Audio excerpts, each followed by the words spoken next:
प्रेरणास्पद कथाएं YouTube channel पर मैं धनंजय जैन आप सभी का हार्दिक अभिवादन करता हूं। दोस्तों, सुरेश ने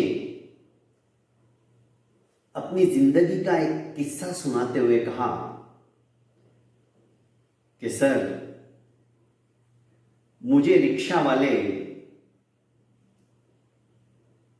थैंक यू वाले साहब के नाम से जानते हैं। मैंने कहा समझा नहीं। उन्होंने कहा कि प्रतिदिन मैं 3 व्हीलर से अर्थात जो रिक्शा पैडल मारकर चलाई जाती है उस रिक्शा से ऑफिस से घर और घर से ऑफिस जाता था। प्रतिदिन का मेरा ये रूटीन। एक दिन ऑफिस के अंदर मेरे बॉस ने पता नहीं कहां का गुस्सा मेरे ऊपर निकाला, तो मेरा मन अत्यंत उद्विग्न था। मैं परेशान था। मेरी गलती नहीं होते हुए भी आज उन अधिकारी ने सबके सामने मेरे इज्जत का फलूदा बना डाला, जबकि मेरा काम समय पर होता था। खैर, मैं ऐसे ही दफ्तर से जब घर पे जाने लगा तो महाराणा प्रताप चौक के उसी रिक्शा स्टॉप पर, जहां से मैं घर से ऑफिस और ऑफिस से घर जाता हूं, ऑफिस के नीचे ही था, वही 3-4 रिक्शा वाले जाने पहचाने चेहरे। उन्होंने कहा, चलो साहब, सी ब्लॉक के अंदर छोड़ दूं क्या? वैसे वे सभी मुझे जानते थे और मैं भी जानता था, क्योंकि रोज उनमें से किसी ना किसी रिक्शा में मैं बैठता था और अपने घर आता था और घर से वापस वहीं पे वो छोड़ देते थे। खैर, मैं रिक्शा में बैठ गया। मेरी तंद्रा तब टूटी जब उस रिक्शा वाले ने मुझे कहा कि बाबूजी, आपका घर आ गया। मैं नीचे उतरा और पैसे निकालकर उसे दिए। जैसे ही मैं अपने घर की तरफ मुड़ा, रिक्शा से मुंह फेरा, उसने कहा, बाबूजी। मैं अचानक फिर से पलटा। क्या बात है? क्या मैंने पैसे पूरे नहीं दिए? नहीं बाबूजी, आपने पैसे पूरे दिए, पर आज आपने वो चीज नहीं दी जिसके लिए हमारे कान तरसते रहते हैं। मैं समझा नहीं, क्या बात है? बाबूजी, बुरा मत मानना, क्या इस दफ्तर में किसी से कहा सुनी हो गई क्या? हां, पर तुम्हें कैसे पता? प्यास लगी है क्या तुम्हें? पानी दूं? नहीं नहीं बाबूजी। फिर बात क्या है? बाबूजी, पैसे भी आपने पूरे दिए, पर आपने थैंक यू नहीं दिया।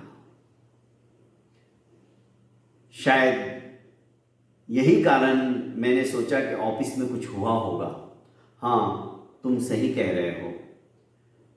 आज मेरा मन अत्यंत उद्विग्न था, खिन्न था, इसलिए मैंने तुम्हें रास्ते चलते बात भी नहीं की और उसी उधेड़ बुन के अंदर मेरा घर कब आ गया मुझे पता भी नहीं चला। मेरी तो तंद्रा तब टूटी जब तुमने कहा कि बाबूजी घर आ गया।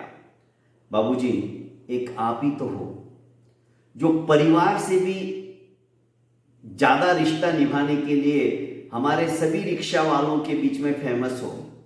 हम आपको थैंक यू वाले बाबूजी के नाम से ही जानते हैं और बोलते भी हैं आपस में, क्योंकि कई पैसेंजर आते हैं, बैठते हैं, पूरा पैसा भी नहीं देते।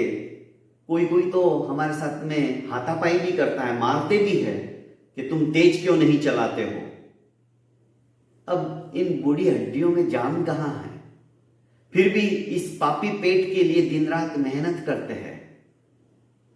पर बाबूजी, आप एक ऐसे फरिश्ते हो जो अपनी मंजिल पर पहुंचने के पश्चात आप अपने पैसे तो देते ही हो, साथ में थैंक यू भी बोलते हो। भला इतना बड़ा सम्मान हमें और कहां से मिलेगा? कौन देता है? बस आज वही बात खटक रही थी। बाबूजी ने पैसे तो दे दिए, पर जिस चीज की अपेक्षा थी थैंक यू की, वो थैंक यू नहीं मिला। माफ करना बाबूजी,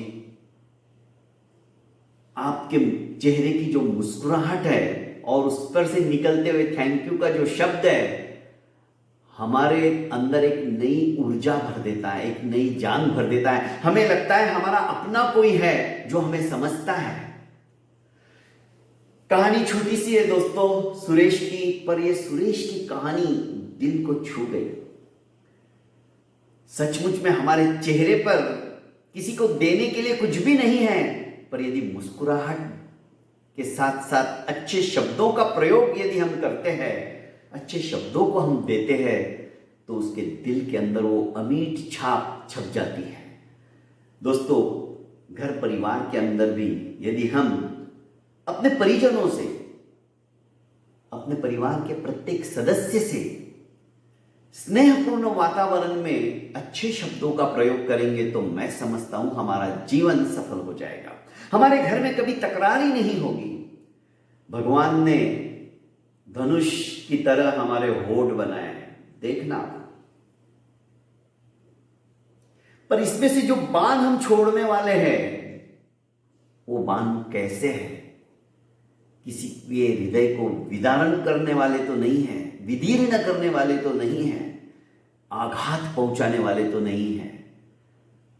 यदि उन बाणों को हमने समेट के ही रखा और इस वाणी को परिष्कृत परिमार्जित करके अच्छे शब्दों का प्रयोग करके, सामने वाले को सम्मान सूचक शब्दों का प्रयोग करके हमने बोला, तो मैं समझता हूं